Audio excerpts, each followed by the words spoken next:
Commençons cette vidéo avec une observation. Prenons par exemple la matrice A égale à 1, 3, 2, 2, 8, 5 et on voudrait lui faire une opération élémentaire ligne, à savoir ici la ligne 2 moins 2 fois la ligne 1.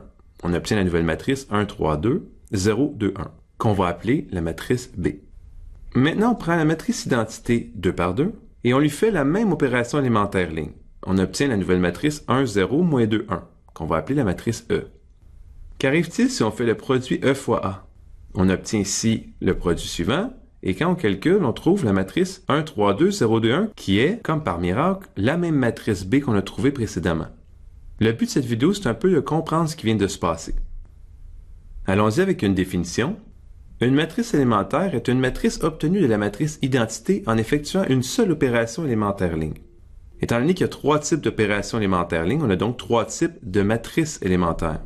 Donc ici, prenons la matrice identité 2 par 2, par exemple, et on lui fait l'opération élémentaire ligne, la ligne 1 plus 5 fois la ligne 2. Donc on se retrouve avec la matrice suivante, qu'on va noter E indice 1, 2, parenthèse 5. Donc c'est le même genre de notation que pour les opérations élémentaires ligne, mais au lieu d'un L, on prend le E. Deuxième type, on prend la matrice identité, on fait une inversion de ligne. Donc ici, on fait L1, 2, on intervertit la ligne 1 et la ligne 2. On obtient la matrice suivante qu'on note E indice 1, 2. Et finalement, la matrice qu'on obtient en faisant 4 fois la ligne 2. Donc, la matrice suivante qu'on note E indice 2, parenthèse 4. Ce qu'on a vu tantôt dans l'observation, c'est rien d'autre que la proposition suivante. Donc, soit A, une matrice M par N, une matrice quelconque, et E, M par M, une matrice élémentaire, la matrice obtenue de A par une opération élémentaire ligne est égale au produit E fois A. Prenons par exemple une matrice 3 par 5. Donc, c'est une matrice 3 lignes, 5 colonnes. Si on lui fait l'opération élémentaire ligne L31-3, donc la ligne 3 moins 3 fois la ligne 1, on obtient la nouvelle matrice suivante. D'après la proposition, ce qu'on fait, c'est qu'on prend la même matrice et on la multiplie devant par une matrice élémentaire. Donc ici, on prend la matrice identité et on effectue sur la matrice identité la même opération élémentaire ligne qu'on vient de faire. Donc, c'est-à-dire la ligne 3 moins 3 fois la ligne 1. On obtient cette nouvelle matrice et lorsqu'on fait le produit, on obtient la même matrice qu'on a trouvée tantôt. Ce qui est important ici dans cette proposition, c'est que la matrice élémentaire, on doit la multiplier à gauche et si notre matrice est une 3 par 5, comme dans notre exemple, ben forcément la matrice devant doit être une 3 par 3 pour que le produit fonctionne. Terminons cette vidéo avec une autre proposition.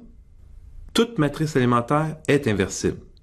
Ce qu'on va faire, c'est qu'on va regarder chacun des trois types de matrices élémentaires et on va constater que chacune sont inversibles. On commence avec le premier type, E31-3. Ici, on constate que si on fait l'opération élémentaire ligne L31-3, on obtient la matrice identité.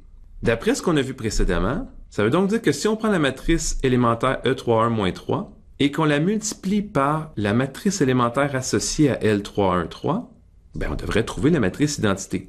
Mais cette dernière équation veut justement dire que la matrice E31-3 est inversible. Donc on a en fait que EIJ parenthèse K moins 1, donc l'inverse de cette matrice est égal à EIJ moins K. Donc ici, l'inverse, c'est le même type, mais au lieu de prendre EIJK, on prend EIJ moins K. Allons-y avec la deuxième type, E12. Donc on intervertit la ligne 1 et la ligne 2. Si on fait l'opération élémentaire ligne L12, on trouve encore l'identité. Donc ici, E12, si on multiplie par la matrice élémentaire associée, on trouve encore une fois l'identité. Donc dans le cas de ce deuxième type, l'inverse est carrément égal à la matrice elle-même. Donc la matrice est son propre inverse. On termine avec le dernier type, E24, c'est-à-dire on prend la deuxième ligne, on la multiplie par 4. Si on effectue l'opération élémentaire ligne L2 1 quart, on trouve la matrice identité. Et donc on a l'équation E24, la matrice. Si on multiplie à gauche par la matrice élémentaire associée, on va bien trouver l'identité, et donc la matrice est inversible. Et ici, EIK moins 1 est égal à EI 1 sur K. Donc dans chacun des trois cas, les matrices élémentaires sont inversibles et leur inverse est de même type. Donc ce qu'on a vu dans cette vidéo, c'est qu'une matrice élémentaire, en réalité, c'est rien d'autre que la matrice identité à laquelle on ne fait qu'une seule opération élémentaire ligne. On a également vu que si on prend une matrice A et qu'on lui fait une opération élémentaire ligne pour obtenir la matrice B, alors en trouvant la matrice élémentaire associée à l'opération élémentaire ligne, on va avoir l'équation B égale à E fois A.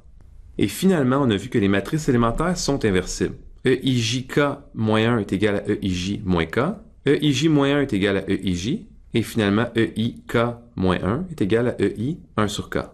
Merci pour votre écoute.